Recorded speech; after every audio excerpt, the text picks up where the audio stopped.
कोई भी सपना साकार करने के लिए सबसे जरूरी है सही कोच का होना। चुनिए टॉप रैंकर्स को और करें अपने पीजीटी केमिस्ट्री का सपना साकार। Download the app now.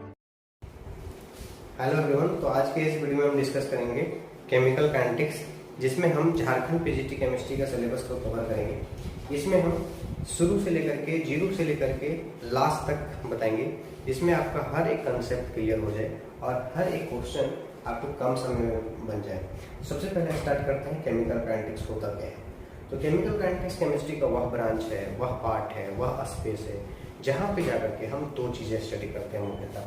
पहला क्या है, rate of a chemical reaction, और दूसरा क्या है, mechanism of a chemical reaction. Rate of a chemical reaction और दूसरा mechanism of a chemical reaction. तो ऐसे हम बोल सकते हैं the branch of chemistry in which we deal study about, तो we study about rate of a chemical reaction and mechanism of a chemical reaction. जैसे कि अगर आप हमको आपसे हम अगर पूछें कि घर का डेफिनेशन क्या है, तो मुख्यतः क्या बोलोगे आप कि वह स्पेस, वर्ल्ड का वह पार्ट जहाँ पे लोग रहते हैं, मैक्सिमम टाइम अपना लाइफ का टाइम देते हैं, उसको हम घर बोलते हैं। जैसे कि अगर आपसे पूछें मंदिर किसे बोलते हैं, तो आप क्या बोलोगे, वह पार्ट, वह स्पेस जहाँ पे लोग जनरली पूजा करने जाते हैं, उसको हम क्या बोलते हैं, मंदिर बोलते हैं। वैसा ही द ब्रांच ऑफ केमिस्ट्री, जिसमें हम लोग दो चीज़ें को स्टडी करेंगे, rate of a chemical reaction और दूसरा क्या, mechanism of a chemical reaction, उसको हम बोलेंगे क्या, केमिकल काइनेटिक्स। तो ध्यान से देखो, यहाँ पे तीन वर्ड है, ये तीनों वर्ड को बहुत ध्यान से समझना है। पहला तो रेट, दूसरा केमिकल रिएक्शन और तीसरा मैकेनिज्म। ये तीनों वर्ड को ना बहुत अच्छे से समझना होगा एक शब्द समझने के लिए। तो सबसे पहले हम स्टार्ट करते हैं केमिकल रिएक्शन। तो केमिकल रिएक्शन होता क्या है, दो कंपोनेंट को मिलाते हो, या तो अपने ही कंपोनेंट में मिक्सअप होता है, कोलिजन होता है, तो कुछ पुराना बॉन्ड टूटता है और नया बॉन्ड बनता है। मतलब पुराना कंपाउंड का लॉस होता है और नया कंपाउंड का फॉर्मेशन होता है, तो उसको हम क्या बोलते हैं, केमिकल रिएक्शन। जैसे कि अगर एक एग्जाम्पल के थ्रू अगर हम समझें, तो अगर जैसे मान लो ये दो बीकर हाथ में रखो, एक बीकर में आपका चूना है, इसको बोलते हैं लाइम, क्विक लाइम, दूसरा बीकर में आपका वाटर है और तीसरा बीकर आपका नीचे खाली है। आप क्या करेंगे, धीरे धीरे क्या करेंगे, चूना को और पानी को डालते जाएंगे, तो नीचे वाला बीकर में क्या हो जाएगा, लाइम वाटर बनता जाएगा। जैसे CaO वाटर मिलाते जाएंगे, CaOH को फॉर्म हो जाएगा। इसमें आप थोड़ा सा समझेंगे क्या होगा प्रोसेस में। इसमें प्रोसेस ये होगा कि जो क्विक लाइम है पहले भरा हुआ है, पूरा भरा हुआ है दोनों बीकर, लेकिन जैसे जैसे रिएक्शन होगा वैसे वैसे क्या होगा, ये दोनों कम होता चला जाएगा, ये दोनों क्या होता जाएगा, कम होता चला जाएगा। लेकिन ये क्या होते जाएगा, लाइम वाटर क्या होता जाएगा, बढ़ते जाएगा। इसका मतलब क्या होगा, टाइम जैसे जैसे बढ़ेगा वैसे वैसे रिएक्टेंट का अमाउंट कम होता जाएगा, प्रोडक्ट का अमाउंट बढ़ता चला जाएगा। कहने का मतलब ये है कि अगर जैसे इसको ऐसे समझे, एक जनरल रिएक्शन ए है, ये है बी, तो अगर इनिशियल इसका कंसंट्रेशन ए है, जिसका कितना है, 0 है, लेकिन अगर टाइम टी की बात करें, एट टाइम टी जब कुछ टाइम हो गया, जैसे कि एक बीकर में चूना था, एक बीकर में पानी था, कुछ देर डालने के बाद अगर दो डालते रहे 2 मिनट के बाद देखेंगे क्या हुआ, जितना पहले चूना था उससे कम हो जाएगा। कितना कम हो जाएगा, तो मान लो पहले ए था, अब A माइनस एक्स है। क्या है, A माइनस एक्स है, ठीक है। एक्स कम हो गया, जितना कम हो जाएगा वो किधर गया, प्रोडक्ट की तरफ, तो इसका कितना कंसंट्रेशन होगा, प्रोडक्ट को।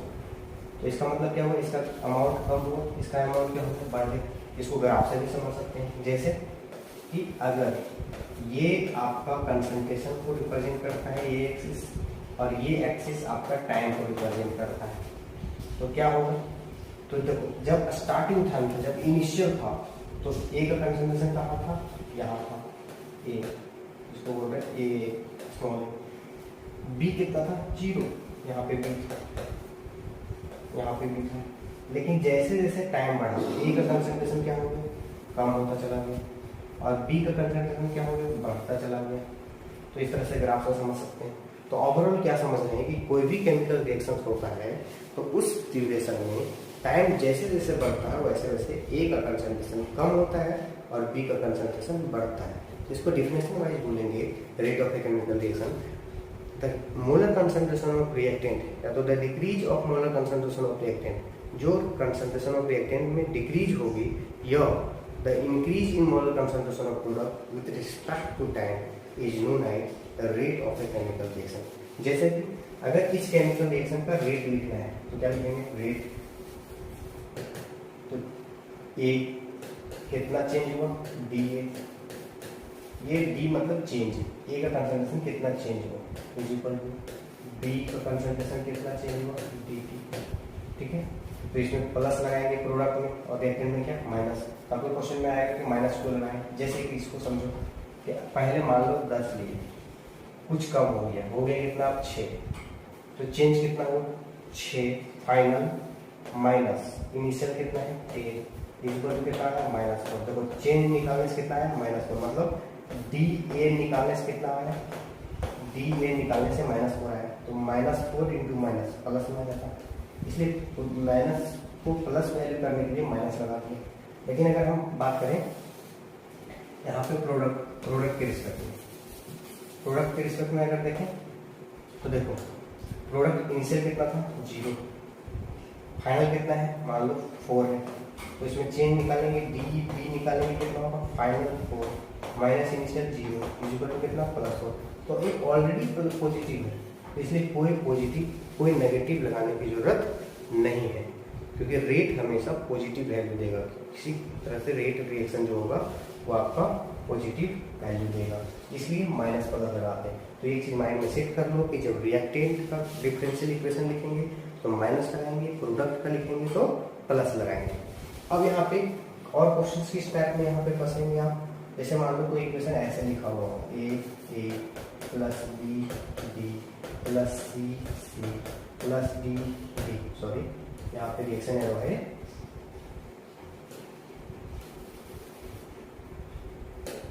यहाँ पे ये रिएक्शन एरो, ठीक है। तो यहाँ पे क्या है, रेट इज इक्वल टू ए का कंसंट्रेशन, रिएक्टेंट है ये भी, तो यहाँ पे क्या लिखेंगे डी ए या डी, यहाँ पे क्या है इज इक्वल टू बी का concentration 1 D T is equal to D C का concentration D T is equal to D T का कंसंट्रेशन अपॉन डी टी। यहाँ पे देखो ए का रिएक्टेंट का कंसंट्रेशन है इसलिए माइनस लगा दें, प्रोडक्ट है सी डी इसलिए प्लस लगाएं। लेकिन इसके साथ है ध्यान रखें जब कोफिशिएंट रहेगा ना कोफिशिएंट, तो कोफिशिएंट से डिवाइड भी करना होता है। जैसे यहाँ 1/a करना होगा, यहाँ 1/b करना होगा, यहाँ 1/c करना होगा, यहाँ 1/d करना होगा। मतलब आपको दो चीजें ध्यान रखना है। पहला क्या कि अगर रिएक्टेंट है तो साइन नेगेटिव लगाएंगे, और दूसरा कोफिशिएंट जिसका जितना है उसको डिवाइड करेंगे, ठीक है। तो ऐसा क्वेश्चन भी आ सकता है कि ये क्यों डिवाइड कर रहे हैं, तो देखिए ध्यान से इसको एग्जांपल दे दो समझो। एग्जांपल ये 2H2 प्लस O2 रिएक्शन है क्या था H2O 2H2। तो इसमें ध्यान से देखो कि ये जो 2 मोल रिएक्ट कर रहा है ना, जितना टाइम में उतना टाइम में ये 1 मोल रिएक्ट कर रहा है, तब तक ये 2 मोल रिएक्ट कर रहा है, ठीक है। तो जब रेट लिखेंगे तो इसका जितना मोल रिएक्ट किया 2 मोल, कितना टाइम में t टाइम में, इसका कितना मोल रिएक्ट किया 1 मोल, कितना टाइम में t टाइम में, इसका कितना मोल किया 2 मोल, कितना टाइम में t टाइम में। ऑलरेडी यहाँ पे सब प्लस में लिखने के ऑलरेडी चेंज हम निकाल रहे हैं, जो रिएक्ट कर गए, जो रिएक्ट कर गया उसी को लिखे। जैसे कि मान लो यहाँ पे हम क्या लिखे थे a माइनस एक्स, तो हम x का वैल्यू डायरेक्ट लिख रहे हैं यहाँ पे, मतलब जो रिएक्ट कर गया, जो रिएक्शन प्रोडक्ट की तरफ चला गया वो बात कर रहे हैं, ठीक है। तो मान लो ये रिएक्ट कर गया, मतलब इतना का चेंजिंग हो गया, ठीक है। तो यहाँ पे देखो ये इक्वल आया पर नहीं आया, क्यों नहीं आया, क्योंकि इसको कोफिशिएंट से डिवाइड करके इक्वल लाएंगे। इसको कोफिशिएंट से डिवाइड करेंगे कितना 1/2, इसका कोफिशिएंट 1 है तो 1/1, इसका कोफिशिएंट 2 है तो 1/2, तो इक्वल टू कितना है 1/3 is equal to 1/3 is equal to 1/3। तो देख सकते हो ध्यान से अब इक्वल आया। इसका मतलब ये है कि कोफिशिएंट से आप डिवाइड करोगे तो उससे ये होगा कि रेट या तो ए के रिस्पेक्ट में निकालो, या तो बी के रिस्पेक्ट में निकालो, या तो सी के रिस्पेक्ट में निकालो, या तो डी के रिस्पेक्ट में निकालो, सारा सेम आएगा जब आप कोफिशिएंट से डिवाइड कर दोगे तब। इसलिए कोफिशिएंट को डिवाइड करते हैं। दूसरी चीज जो यहाँ पे गलती करवाता है, देखो अगर हम यहाँ पे एक एक करके लिखें तो रेट इज इक्वल टू क्या होगा, रेट ऑफ केमिकल रिएक्शन। यहाँ पे एक एक करके लिखेंगे थोड़ा सा, rate of chemical reaction, rate of a chemical reaction, rate of a chemical reaction क्या होगा, रेट इज इक्वल टू, आप ऐसे लिख सकते हो माइनस डी ए कंसंट्रेशन डी टी 1/A, ये भी लिख सकते हो, या तो इसको लिख सकते हो 1/A बी के रिस्पेक्ट में लिख सकते हो, या तो फिर आप लिख सकते हो सी के रिस्पेक्ट में plus 1/C D C upon D, या तो फिर लिख सकते हो डी के रिस्पेक्ट में D D D upon D T. लेकिन एक चीज ध्यान देना, ये जो पूरा टर्म को यूज करोगे ना तो ये कहलाएगा rate of a chemical reaction.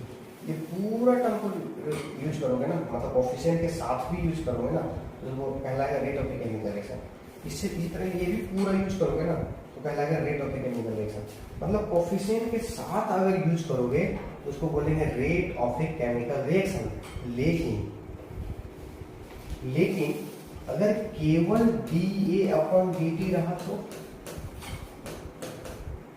केवल बिना कोफिशिएंट के साथ D B upon D T रहा तो, अगर केवल D C upon D T रहा प्लस के साथ तो, अगर प्लस के साथ D B upon D T रहा तो इसको rate of a chemical reaction नहीं बोलेंगे, इसको बोलेंगे rate of decomposition of A, इसको बोलेंगे rate of decomposition of B, इसको बोलेंगे rate of formation of C, इसको बोलेंगे rate of formation of T. तो यहाँ भी ध्यान देना है, अगर कोफिशिएंट के साथ वैल्यू ले रहे हो तो उसको बोलेंगे rate of a chemical reaction, अगर कोफिशिएंट के साथ वैल्यू नहीं ले रहे हो तो उसको बोलेंगे रेट ऑफ डिकम्पोजिशन या तो रेट ऑफ फॉर्मेशन रिएक्शन, है ना। यहाँ से न्यूमेरिकल समझो, जैसे में कुछ और एग्जांपल के अगर थ्रू देखा जाए, जैसे मान लो एक N2 है प्लस H2 है, यहाँ पे रिएक्शन है 2NH3 है, इसको बैलेंस करोगे अगर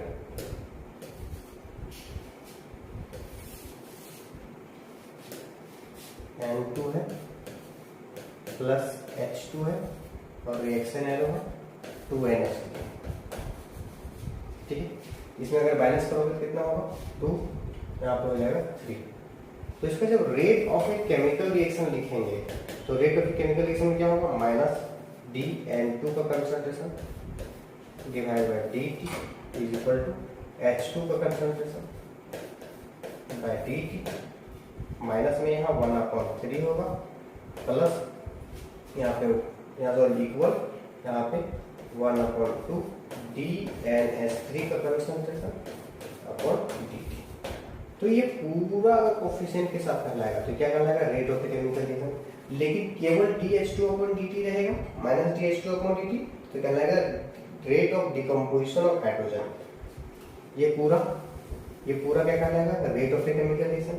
कोफिशिएंट नहीं है तो या तो इसको बोल दो rate of the chemical reaction, या तो इसको बोल दो rate of decomposition of nitrogen.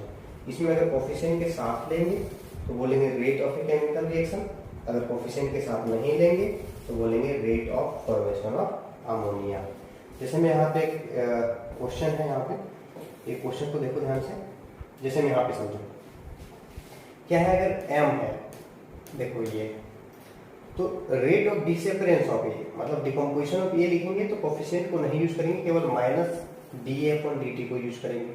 अगर बी है तो minus d B upon D t को यूज करेंगे, और अपीयरेंस ऑफ पी है मतलब फॉर्मेशन ऑफ पी है तो केवल D P upon D T use करेंगे।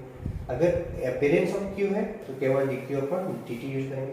लेकिन जब रेट ऑफ रिएक्शन लिखेंगे ना तो हम आपका क्या बोले, ये आपका कोफिशिएंट के साथ लिखेंगे, कोफिशिएंट के साथ लिखेंगे, ठीक है। अब unit of rate of reaction क्या है, तो रेट का यूनिट क्या है, जब ऊपर टर्म है कंसंट्रेशन का, नीचे टाइम है टाइम का, तो कंसंट्रेशन का यूनिट क्या होता है, मोल पर लीटर, और टाइम का क्या है पर सेकंड। तो आंसर क्या होगा, मोल पर लीटर पर सेकंड। या तो फिर कंसंट्रेशन की जगह मोलारिटी लिख सकते हो, मोलर पर सेकेंड, या तो फिर कंसंट्रेशन की जगह एटीएम भी यूज कर सकते हो, क्योंकि कंसंट्रेशन ही डायरेक्टली प्रोपोर्शनल टू प्रेशर है, इसलिए आप एटमॉस्फेरिक प्रेशर पर सेकेंड आप उसको कर सकते हो। आगे देखा जाए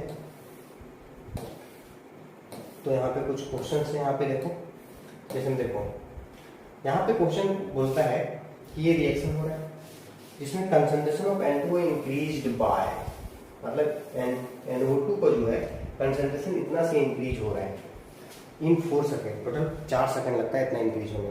तो बताओ calculate with following rate of NO2, formation of NO2। देखो सबसे पहले ना जब ये क्वेश्चन दिया हो ना तो सबसे पहले आप ये लिखो, रेट इज इक्वल टू क्या लिखेंगे, minus d N2O5 upon dt is equal to कितना, 1/2 इज इक्वल टू कितना, 1/4 DNO2 upon dt is equal to क्या, DO2 अपॉन dt। तो सबसे पहला क्वेश्चन क्या पूछा है, rate of formation of NO2। तो फॉर्मेशन ऑफ NO2 कहने का मतलब कोफिशिएंट को छोड़ के केवल ये पूछा है, और DNO2 दिया हुआ है कितना, 1.6 इंटू 10 के पावर -2 डिवाइड बाय टाइम कितना दिया हुआ है, टाइम चेंज कितना दिया हुआ है, 4 सेकंड दिया हुआ है, तो यहाँ पे 4 से डिवाइड कर देंगे। सॉल्व कर लो आंसर, इसको बढ़ाएंगे 16 इंटू, तो यहाँ पे कितना करना पड़ेगा, -3/4, तो कितना होगा 4 इंटू 10 के पावर -3, ये आंसर आ गया। लेकिन फिर पूछता है कि rate of formation of O2, मतलब ये पूछता है, देखो ध्यान से, यहाँ पे ध्यान समझना, ये पूछ रहा है आपको, तो क्या ये नहीं कर सकते हो, यहाँ से देखो तो DO2 T2, अब इसका वैल्यू पता है DNO2 अपॉन T2 कितना है, इतना पता है 4 इंटू 10 के पावर -3, तो 1/4 से डिवाइड कर दो तो कितना आ जाएगा। देखो ये वाला जो वैल्यू है DO2 की जगह पे ये वाला पुट अप कर सकते हो, ये वाला वैल्यू, इसमें से आपको ये वाला पता है कितना, 4 इंटू 10 के पावर -3, अभी ऊपर सॉल्व किए तो उसको वैल्यू पुट अप कर देंगे तो कितना आ जाएगा आपका, 1 इंटू इतना। फिर पूछता है क्या, rate of disappearance of N2O5, मतलब ये वाला पूछता है, ये वाला। तो देखो इसको और इसको इक्वल कर दो ना, देखो इतना इज इक्वल टू ये, इतना इज इक्वल टू ये, इतना इज इक्वल टू ये, तो इतना इज इक्वल टू ये कर दो, तो होगा क्या, ये आपको पूछा है, ये आपका दिया हुआ है, कितना निकाले 1 इंटू 10 के पावर -3, और ये 2 इधर चला जाएगा माइनस के साथ, तो कितना हो जाएगा, यहाँ पे मल्टीप्लाई कर दो तो आ जाएगा तुम्हारा। तो कितना पूछा है, ये माइनस के साथ रहेगा, -DN2O5 अपॉन dt पूछा है, देखो -DN2O5 dt इसके रिस्पेक्ट में निकाला, लेकिन आप इसके रिस्पेक्ट में भी निकाल सकते हो, तो इसका वैल्यू दिया हुआ है, जितना वैल्यू दिया हुआ है पुट अप कर देंगे, आ जाएगा आंसर। तो इस तरह से थोड़ा सा ध्यान देना है कि अगर रेट ऑफ रिएक्शन पूछा जाए तो कोफिशिएंट के साथ लेंगे, और अगर रेट ऑफ फॉर्मेशन या डिकम्पोजिशन या अपीयरेंस या डिसअपीयरेंस पूछा जाए तो कोफिशिएंट को नहीं लेंगे। तो इस तरह से आपका एक और कोई क्वेश्चन है यहाँ पे, तो क्वेश्चन बन जाएगा,